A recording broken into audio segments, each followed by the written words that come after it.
যেসব কারণে savings account deactivate হচ্ছে বা স্টুডেন্ট ভিসা বাতিল হচ্ছে, সেগুলোকে আমরা মোটা দাগে তিনটি ভাগে ভাগ করতে পারি। একটা হলো যে ধরেন যাদের অ্যাজ এ ইন্টারন্যাশনাল স্টুডেন্ট যখন কেউ আমেরিকায় আসে তাদের কিছু নির্দিষ্ট আইন কানুন মেনে চলতে হয়। যেমন ধরেন তাদেরকে প্রত্যেক সেমেস্টারে 9 ক্রেডিট করে রেজিস্ট্রেশন করতে হবে, তারা অফ ক্যাম্পাস জব করতে পারবে না, প্রত্যেক মেজর সেমেস্টার যে দুইটা ফল সেমেস্টার এবং স্প্রিং সেমেস্টারে রেজিস্ট্রেশন করতে হবে। তো এই যে মেজর রিকোয়ারমেন্টগুলি, এই রিকোয়ারমেন্টগুলি অনেকে ফুলফিল করে না, না করার কারণে তাদের সেভিংস অ্যাকাউন্ট বাতিল করে দিচ্ছে। এইটা একটা মোটা দাগে একটা ক্যাটাগরি যারা F1 ভিসার রিকোয়ারমেন্ট ফুলফিল করছে না। দ্বিতীয় আর একটা ক্যাটাগরির দিকে আমরা দেখছি যে সেটা হলো যে অনেকের ক্রিমিনাল রেকর্ড তৈরি হয়ে যাচ্ছে, অনেকে ক্রাইমের সঙ্গে জড়িত হচ্ছে। যেমন ধরেন খুবই কমন ক্রাইমগুলির একটা হলো ডোমেস্টিক ভায়োলেন্স। খুবই আনফরচুনেট বিষয়গুলি, কিন্তু অনেকেই ডোমেস্টিক ভায়োলেন্সের শিকার হচ্ছে, হাজব্যান্ড ওয়াইফ মারামারি করছে, যে কোনো একজন পুলিশ কল করছে, তারপরে বাকিটা আরো ঘটনা আরো কমপ্লেক্স হয়ে যায়। এইটা একটা বিষয়। তারপরে অনেকে আছে ড্রাইভিং আন্ডার ইনফ্লুয়েন্স, অনেকে অ্যালকোহল বা অন্য কোনো নেশা জাতীয় দ্রব্য গ্রহণ করে তারপরে গাড়ি চালাচ্ছে, এটাও এক ধরনের ক্রাইম। তারপরে ছোটখাটো অনেক চুরির ঘটনা করছে, এটা খুবই অপ্রত্যাশিত। যেমন ধরেন ওয়ালমার্ট বা এরকম সুপার শপ থেকে অনেকে চুরি করছে, করে ধরা পড়ছে, এটা একটা মেজর কারণ। এর বাইরেও ধরেন আরো অনেক ছোটখাটো ক্রাইম আছে, সেই ক্রাইমের কারণে অনেকের ভিসা বাতিল হয়ে যাচ্ছে, এটা একটা সেকেন্ড ক্যাটাগরি। আর থার্ড ক্যাটাগরি, এবং যেটা সবচেয়ে কম পরিমাণে হয়েছে কিন্তু এটা আবার প্রচার বেশি হচ্ছে, সেটা হলো পলিটিক্যাল ওপিনিয়ন। ধরেন ফিলিস্তিনের পক্ষে বা গাজার পক্ষে কথা বলার কারণে, বা অন্যান্য আরো কিছু পলিটিক্যাল বিষয় আছে, যেমন ধরেন ব্ল্যাক লাইভস ম্যাটারের পক্ষে কথা বলার কারণেও দুজনের ভিসা বাতিল হয়েছে। তো ওইটা কম্পারেটিভলি কম। অধিকাংশ ভিসা বাতিল হয়েছে মূলত ক্রিমিনাল রেকর্ড থাকার কারণে এবং স্টুডেন্ট ভিসার যে রিকোয়ারমেন্ট সেগুলি ফুলফিল করার কারণে। কাজেই আমার পক্ষ থেকে যে মেসেজ ইন্টারন্যাশনাল স্টুডেন্ট হিসেবে যারা আমেরিকায় আছেন তাদের প্রতি, যে আপনারা আপনাদের যে দায়িত্ব সেই দায়িত্বটা পালন করেন। অ্যাজ এ ইন্টারন্যাশনাল স্টুডেন্ট আপনার যে আইন কানুন সেটা যদি আপনি মেনে চলেন এবং আপনি যদি কোনো ক্রাইমের সঙ্গে যুক্ত না হন, তাহলে ভয়ের তেমন কোনো কারণ নেই। অ্যাটর্নি রাজুর মহাজন, এই যে ট্রাম্পের এই সিদ্ধান্ত, এভাবে ডিপোর্টেশন করা, এভাবে অভিবাসী তাড়ানো, এগুলো কতটা জনপ্রিয়তা পাচ্ছে আসলে সাধারণ আমেরিকানদের মধ্যে? ধন্যবাদ। আপনার এই প্রশ্নটার উত্তর দেওয়ার আগে আমার আগের যে উত্তরটা ছিল যে কি সমস্যা, এখন এটা একটু সমাধানটা একটু বলে দেই। যে ধরেন একজন ইন্টারন্যাশনাল স্টুডেন্ট, উনি আমেরিকায় এসে যে কোনো কারণেই হোক, এখানে দুইটা ডিফারেন্ট জিনিস আছে। একটা হলো সেভিংস অ্যাকাউন্ট, একটা হলো ভিসা। যদিও থিওরিটিক্যালি দুইটা ডিফারেন্ট জিনিস। সেভিংস অ্যাকাউন্টটা ডিপেন্ড করে হলো আপনার আমেরিকায় আপনি থাকতে পারবেন কি পারবেন না সেটার উপরে, আপনার স্ট্যাটাসটা ডিপেন্ড করে সেভিংস অ্যাকাউন্টের উপরে।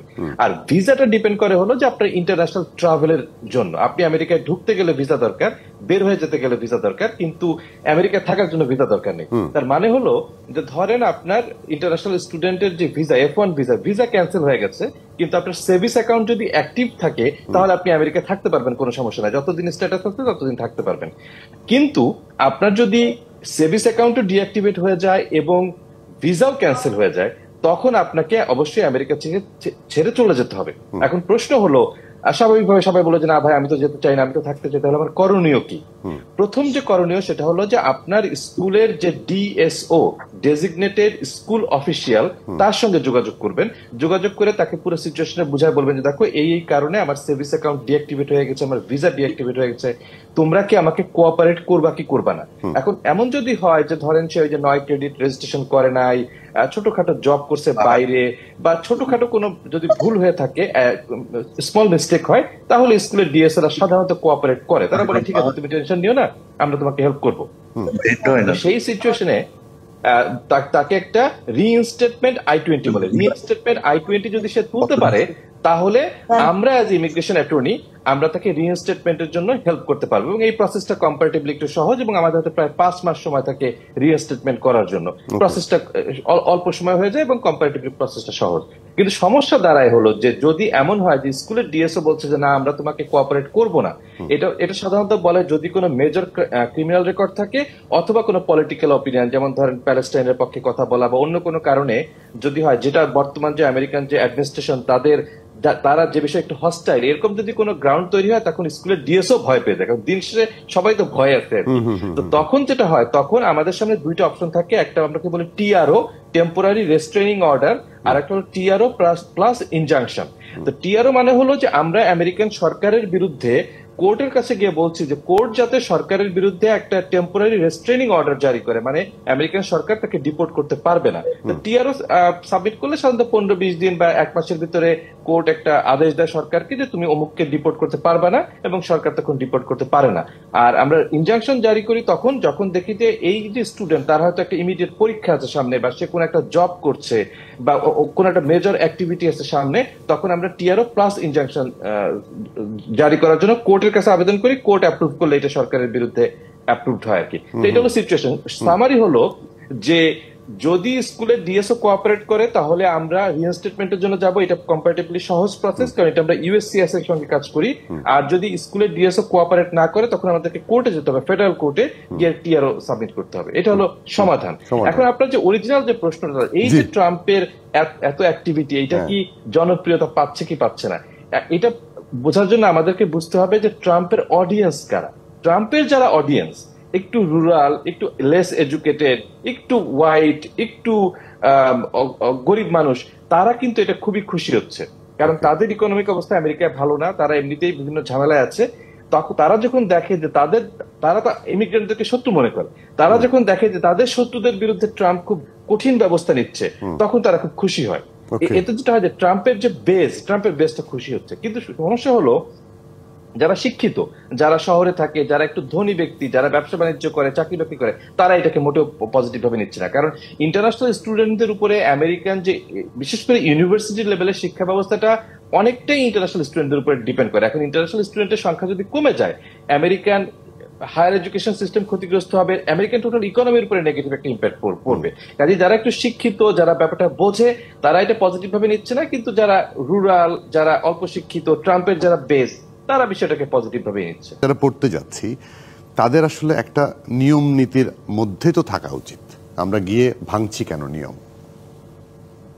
জি, এটা খুবই একটা গুরুত্বপূর্ণ কথা বলেছেন। এবং বিশেষ করে সাম্প্রতিক সময়ে গত 4-5 বছরে আমরা দেখেছি ইন্টারন্যাশনাল স্টুডেন্ট হিসেবে যারা এসেছে, বিশেষ করে বাংলাদেশ থেকে যারা এসেছে, তারা নিয়ম কানুন মানার চেয়ে ভাঙার ব্যাপারে আগ্রহ তাদের খুব বেশি। এবং আমি খুবই দুঃখের সঙ্গে বলি যে বাংলাদেশে কিছু এজেন্সি আছে, তারা স্টুডেন্টদেরকে এমন ভাবে কাউন্সিলিং দেয় যেটা একেবারেই সত্য না। মানে আমেরিকা সম্পর্কে তারা যেভাবে প্রেজেন্ট করে যে আপনি যাবেন, গিয়েই বাইরে কাজ করবেন, এটা খুবই সহজ।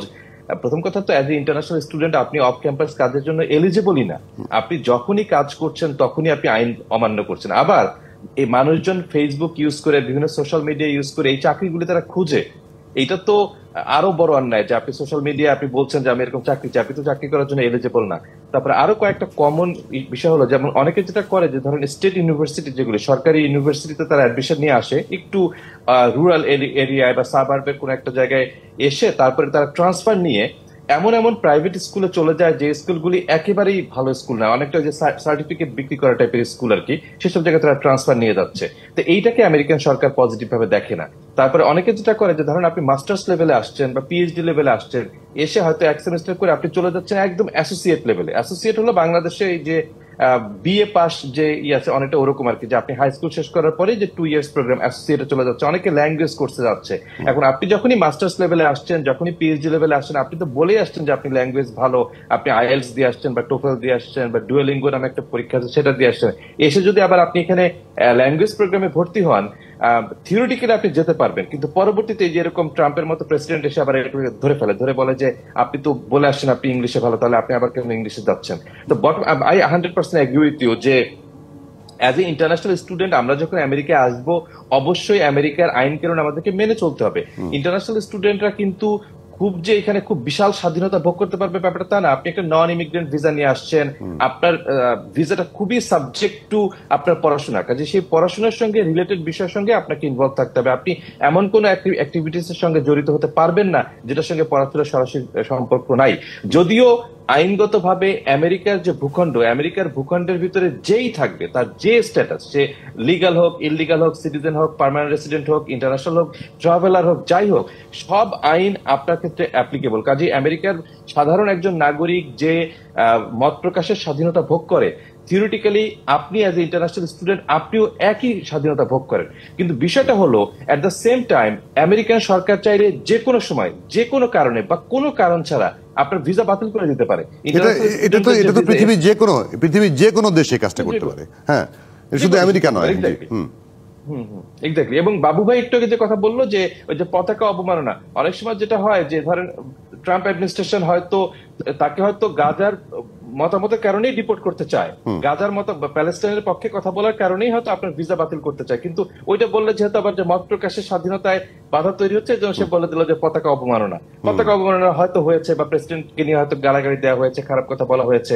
তো বটম লাইন হলো, অ্যাজ এ ইন্টারন্যাশনাল স্টুডেন্ট আমি সবাইকে যেটা অনুরোধ করি, এই ঘটনার আগে থেকেই সবসময় বলতাম যে আপনি অ্যাজ এ ইন্টারন্যাশনাল স্টুডেন্ট আপনার যে অধিকার আছে, আপনার যে রাইট আছে, আপনার দায়িত্ব কর্তব্য, এটা যদি আপনি ভালোভাবে পালন করেন, প্রেসিডেন্ট যেই হোক সেই আপনার কোনো ক্ষতি করতে পারবে না। কারণ আমেরিকা এখনো অনেক ইন্টারন্যাশনাল স্টুডেন্ট আছে, কাজেই আপনি আইন কানুন মেনে চললে কোনো সমস্যা হওয়ার কথা না। একইভাবে যারা গ্রিন কার্ড হোল্ডার, আপনারা জানেন যে আমেরিকায় অনেক এয়ারপোর্ট থেকে অনেকের গ্রিন কার্ড হোল্ডারদেরকে ঢুকতে দেওয়া হয়নি, তাদেরকে সেলফ ডিপোর্টেশনে বাধ্য করা হয়েছে। ব্যাপারটা কিন্তু এর পিছনে কারণও আছে। অনেকে আছে গ্রিন কার্ড নিয়ে তারা আসলে আমেরিকা থাকে না, তারা আমেরিকার বাইরে নিজের দেশে থাকে বা অন্য কোথাও থাকে। কারণ আপনি গ্রিন কার্ড নিয়েছেন, আমেরিকান সরকার আপনাকে গ্রিন কার্ড দিয়েছে আপনাকে আমেরিকা থাকার জন্য। আপনি যদি না থাকেন, শুধু শুধু আপনি কেন গ্রিন কার্ড রাখতেন? অধিকাংশ যাদেরকে সেলফ ডিপোর্টেশনে বাধ্য করা হয়েছে তারা অনেক দিন আমেরিকার বাইরে ছিল, সেই কারণে করা হয়েছে। কাজে গ্রিন কার্ড হোল্ডারদের প্রতি আমার অনুরোধ, আপনারা যেহেতু গ্রিন কার্ড আছে, গ্রিন কার্ড পেয়েছেন, আমেরিকায় আপনাকে থাকতে হবে, না থাকলে গ্রিন কার্ড সারেন্ডার করে দিতে হবে, তা না হলে এরকম সিচুয়েশনে আপনি পড়তে পারেন। কাজে আইন মেনে চললে সমস্যা কম হবে।